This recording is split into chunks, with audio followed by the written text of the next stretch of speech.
ഒരു ദിവസം മിട്ടു എന്ന മുയൽ ഒരു മരച്ചോട്ടിൽ കിടന്നുറങ്ങുകയായിരുന്നു. അതാ പെട്ടെന്നൊരു സാധനം ദേഹത്ത് തട്ടി. മിട്ടു ഞെട്ടി ഉണർന്നു. അതാ ഒരു കല്ല്.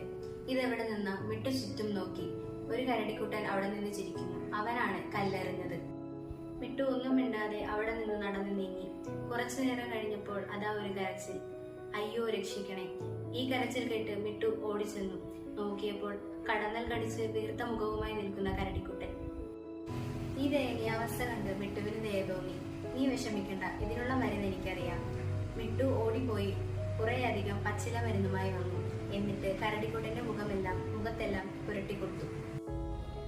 സുഖം പ്രാപിച്ചതിന് ശേഷം മിട്ടു കരടിക്കുട്ടനോട് പറഞ്ഞു, എല്ലാവരെയും ഉപദ്രവിച്ച നിന്നെ ഇപ്പോൾ തേനീച്ചകൾ ഉപദ്രവിച്ചില്ലേ? ഈ കഥയുടെ പൊരുൾ എന്താണെന്ന് വെച്ചാൽ, ദൈവത്തിന് വിധേയപ്പെട്ടവരായി ജീവിക്കുക. മറ്റുള്ളവരെ ഉപദ്രവിക്കാതെ നന്മ ചെയ്ത് ജീവിച്ചില്ലെങ്കിൽ ദൈവത്തിൽ നിന്നുള്ള ശിക്ഷ ഏറ്റുവാങ്ങേണ്ടി വരും. നന്ദി.